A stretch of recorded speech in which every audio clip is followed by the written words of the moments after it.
First is उन्नति scheme. अब उन्नति, अगर आपको इसकी फुल फॉर्म पता है, then it becomes very simple and very easy for you to understand what is this scheme. So उन्नति की फुल फॉर्म क्या है? उत्तर पूर्व, हिंदी है उत्तर पूर्व which means north east, right? So उत्तर पूर्व transformative industrialization scheme.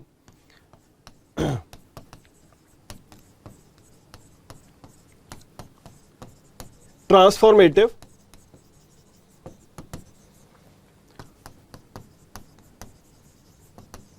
Industrialisation scheme.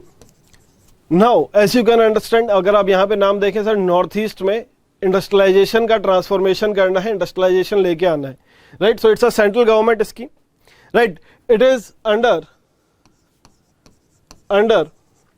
DPIIT.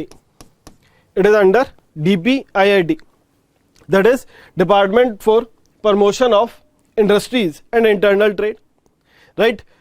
अब ये डिपार्टमेंट किसके अंदर आता है? ये आप सब लोगों को पता है, under ministry of commerce.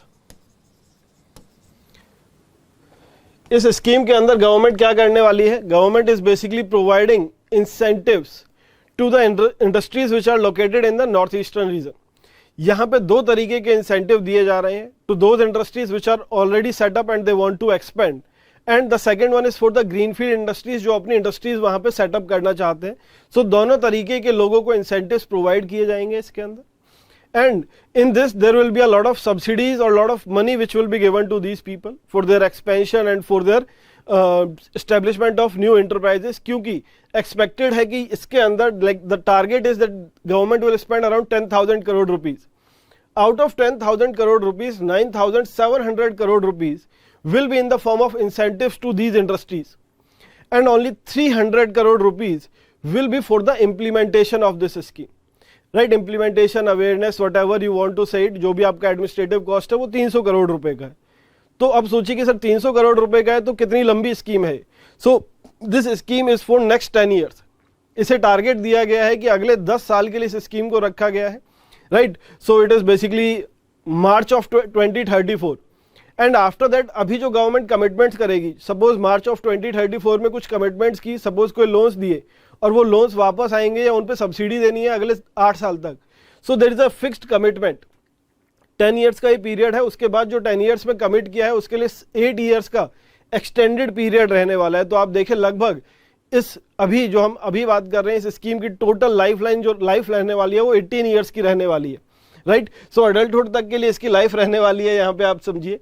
And इसके अंदर दो तरीके से आपको क्या दिया जाएगा, दो तरीके से लोगों को इंसेंटिवाइज किया जाएगा। अब उसमें कॉर्पोरेट्स को भी डिफाइन किया गया है, कैटेगरीज भी डिफाइन की गई हैं, उतनी डिटेल जानने की जरूरत नहीं है।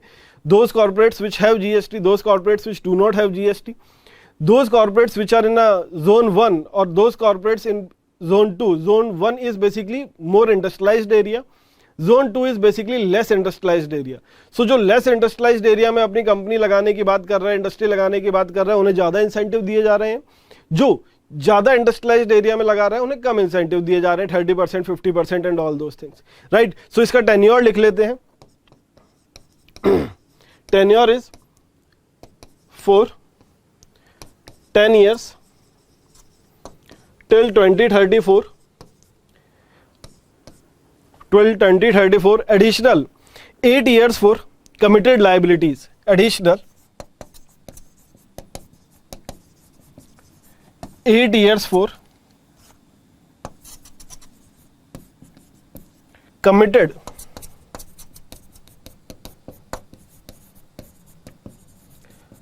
liabilities. So it is for 10 years, right? उसके बाद मैंने बताया कि 2034 तक है, and additional I am repeating it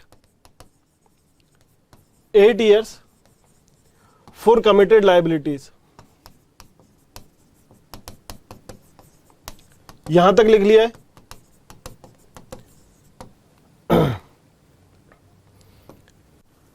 अब ये है कैसी scheme? It's a central sector scheme, sector scheme. So सारी जो फंडिंग है कितनी 10,037 करोड़, एग्जैक्ट नंबर याद नहीं रहेगा तो चलेगा। 10,000 करोड़ की जो फंडिंग है वो सारा का सारा पैसा कौन देगा? सेंट्रल गवर्नमेंट देगी। इसे दो पार्ट में डिवाइड किया गया है, जहां पे जो पहला पार्ट है part A, it is in the form of incentives to the eligible unit. Part A, incentive to eligible units, and part B is basically for the implementation and institutional arrangement. Implementation and purpose क्या है? This scheme is for, लिख लो वरना भूल जाओगे, development of industries and generation of employment. Employment main है क्योंकि बोला जा रहा है कि it will generate 83,000 direct employments in next 10 years, right. So पहली चीज क्या है यहां पे? डेवलपमेंट ऑफ इंडस्ट्रीज,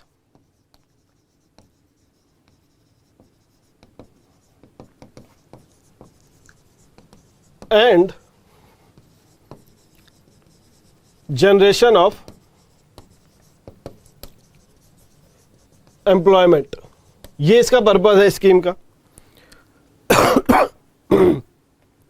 कहां पे? In the states of north eastern region, right. So ये मिनिस्ट्री ऑफ डोनर के अंदर नहीं है, ये बात याद रखना। कितनी एम्प्लॉयमेंट की बात की जा रही है? 83,000 एम्प्लॉयमेंट डायरेक्टली और डायरेक्ट एम्प्लॉयमेंट्स, राइट। किसके अंदर है? मिनिस्ट्री ऑफ कॉमर्स के अंदर है, department of promotion of industries and internal trade, DPIIT के अंदर है, right. DPIIT ministry of commerce के अंदर आता है, तो this scheme is under ministry of commerce. But additional कुछ पॉइंटर्स के लिए आई होप कि ये विजिबल है, राइट। सो यहाँ पे अभी आपको रिसेंटली आप देखेंगे 7 मार्च को इसको कैबिनेट अप्रूवल दिया गया है। 10 ईयर्स ऑफ डेवलपमेंट, ये पॉइंट हम लिख चुके हैं पहला। 2024 for a period of 10 years of development of industries and generation of employment in north eastern reason.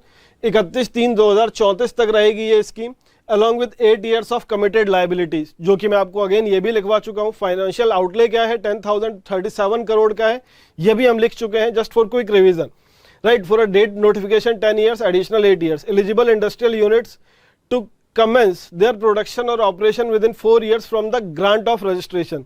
so जो भी eligible units होंगी, जैसे ही उन्हें गवर्नमेंट ग्रांट देगी उसके 4 साल में they have to start their production। ये इंपॉर्टेंट क्लॉज है उनके ऊपर, that they have to start their production within next 4 years from their date of grant of registration। As a industry जब उन्हें रजिस्ट्रेशन की परमिशन दी गई तो 4 साल में उन्हें स्टार्ट करना है। Districts categorized into zone A and zone B. Zone A मैंने अभी आपको बताया कौन से होंगे? इंडस्ट्रियली एडवांस डिस्ट्रिक्ट्स होंगे जहां पे ऑलरेडी इंडस्ट्रियल क्लस्टर्स हैं। जोन बी ऐसे डिस्ट्रिक्ट्स होंगे जो इंडस्ट्रियली बैकवर्ड डिस्ट्रिक्ट्स होंगे, जहां पे अगर हम और इंडस्ट्रीज लगाते हैं तो बेसिकली हम बोल सकते हैं कि इक्विटेबल या फिर आपका जो इंडस्ट्रियलाइजेशन है वो अलग अलग प्लेसेस में डिस्ट्रीब्यूट हो जाएगा, राइट। देन ये कुछ डेटा दिया गया है। Again this factual data is not required, but since government is giving it, I have just posted it over here for you people. क्या क्या इंसेंटिव्स दिए जाएंगे under the scheme to investors for setting up new units और understanding significant expansion of existing unit. ये मैंने पहले भी बताया, दोनों चीजों के लिए है। अगर जो एग्जिस्टिंग यूनिट है उनके एक्सपेंशन के लिए है, then also they will be given certain grants, और या फिर नई यूनिट्स के लिए है, राइट। सो ये बात याद रखना कि both will be covered under this, right. Maximum एक यूनिट को जो इन्वेस्टमेंट दिया जाएगा गवर्नमेंट की तरफ से, that will not go beyond 250 crore, right. नीचे आपको एक छोटी सी लाइन दिख रही होगी यहाँ पे, maximum eligible benefits to 1 unit from all components of the scheme is ₹250 crore, right. जिनके पास जीएसटी है, जिनके पास जीएसटी नहीं है, उनके ऊपर क्या कैप है, कैसे एक्सपेंड करेंगे, कैपिटल इन्वेस्टमेंट इंसेंटिव होगा, सेंट्रल कैपिटल इंटरेस्ट सबवेंशन होगा, and manufacturing and service link incentive होंगे, राइट। तो ये 3 तरीके के इंसेंटिव होंगे जहां पे जीएसटी है। जहां पे जीएसटी नहीं है वहां पे manufacturing and service linked incentive नहीं होगा। इट सिंपली मीन्स कि अभी आपका टर्नओवर से 20 लाख या 10 लाख से नीचे है, basically you are not producing anything. So जब आप जीएसटी बनवा लेंगे, जब आपकी प्रोडक्शन एक पर्टिकुलर लेवल के ऊपर होगी, then you will get this incentive of manufacturing and service linked incentive, कि आप एक पर्टिकुलर अमाउंट से ज्यादा मैन्युफैक्चर कर रहे हैं या सर्विस प्रोवाइड कर रहे हैं, then you will get incentive, just like your production linked incentive scheme जो हमारे पास है। सो थर्ड कंपोनेंट इन्हें तभी मिलेगा, बाकी दोनों कंपोनेंट इनके लिए भी अवेलेबल है और इनके लिए भी अवेलेबल है, राइट।